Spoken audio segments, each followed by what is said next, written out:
Mesin ini, dia punya selera humor yang aneh. Sudah tak terhitung berapa kali aku melintasi garis linear yang kalian sebut sebagai waktu. Aku sudah lelah. Tubuhku terasa berat, seperti ditarik dari dua arah yang berlawanan. Ada rasa mual yang tertinggal setiap kali molekul tubuhku dipaksa menyatu kembali di koordinat yang baru. Namun, kali ini terasa berbeda.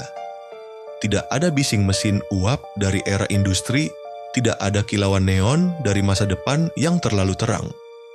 Hanya ada kegelapan dan udara yang begitu jujur. Aku membuka mata, dan hal pertama yang menyapa bukanlah penglihatan, melainkan aroma. Bau tanah basah setelah hujan sore, bercampur dengan wangi kemenyan yang tipis, namun gigih merayap di udara. Aku tidak sedang berada di laboratorium. Aku tidak sedang berada di rumah. Aku terdampar di abad ke-14, di jantung Majapahit, saat matahari sudah lama pulang ke peraduannya. Aku berdiri di sebuah pematang yang sunyi. Di depanku, trawulan membentang bukan sebagai reruntuhan yang kita lihat di museum, melainkan sebagai organisme yang sedang bernapas dalam tidurnya. Di sini, malam tidak pernah benar-benar hitam. Langitnya begitu bersih, seolah-olah bintang-bintang sedang mengadakan perjamuan besar tepat di atas kepalaku. Tanpa polusi cahaya, galaksi Bima Sakti terlihat seperti tumpahan susu perak yang membelah cakrawala. Aku berjalan perlahan, berusaha agar kakiku tidak mematahkan ranting kering. Sebagai penjelajah, aturannya jelas. Amati, jangan sentuh. Lihat, jangan menyapa.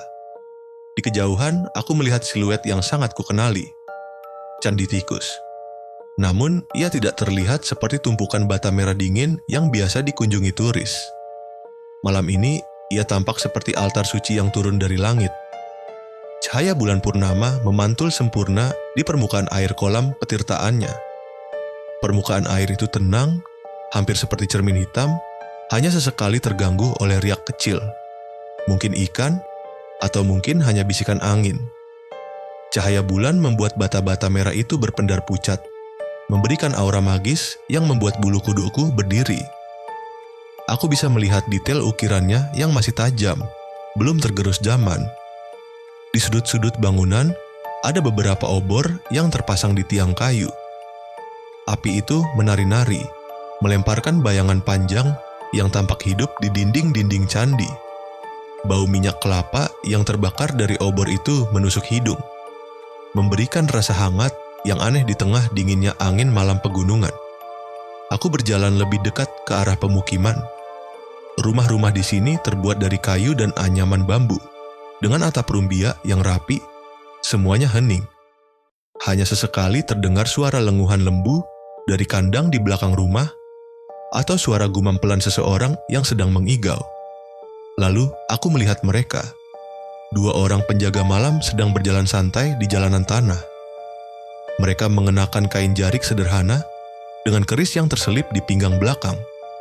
Mereka tertawa kecil membicarakan sesuatu dalam bahasa Jawa kuno yang hanya bisa kupahami intonasi kedamaiannya. Salah satunya membawa obor dan cahaya oranye itu menyinari wajah mereka yang tenang. Aku bersembunyi di balik bayangan pohon beringin besar.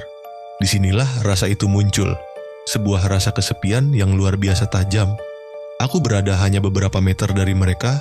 Aku bisa melihat butiran keringat di dahi mereka. Aku bisa mendengar deru napas mereka. Tapi bagi mereka, aku tidak ada. Aku adalah hantu dari masa depan yang bahkan belum mereka bayangkan. Aku ingin sekali keluar dari bayang-bayang, menjabat tangan mereka, dan bertanya, bagaimana rasanya hidup di era di mana waktu tidak dihitung dengan detik yang memburu? Tapi aku tidak bisa. Aku adalah penonton yang terkunci di balik kaca tak kasat mata. Aku melihat seorang ibu yang sedang membetulkan selimut anaknya di dalam rumah yang pintunya sedikit terbuka. Aku melihat seorang pemuda yang duduk termenung di undakan bata, mungkin sedang memikirkan gadis pujaannya atau sekadar menikmati sunyi. Mereka semua begitu nyata, begitu hidup, dan aku hanyalah anomali, seorang pengembara yang tidak memiliki pelabuhan untuk berlabuh. Waktu adalah sungai yang egois. Ia terus mengalir menyeret kita menuju muara yang sama, ketiadaan. Namun malam ini, di trawulan, aku menyadari sesuatu.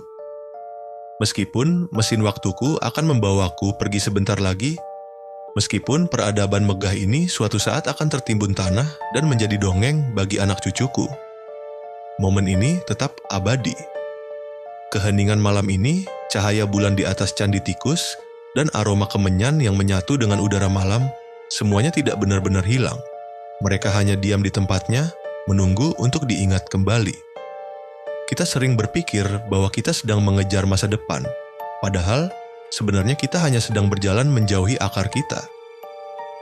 Lampu indikator di pergelangan tanganku mulai berkedip biru. Tanda bahwa masa tinggal skenario salah sasaran ini sudah habis. Aku menarik napas panjang, mencoba memenuhi paru-paruku dengan udara Majapahit untuk terakhir kalinya. Udara yang tidak tercemar oleh besi dan bensin. Selamat tinggal, Wilwatikta. Terima kasih telah mengajariku bahwa menjadi kesepian di tengah keindahan adalah sebuah kehormatan.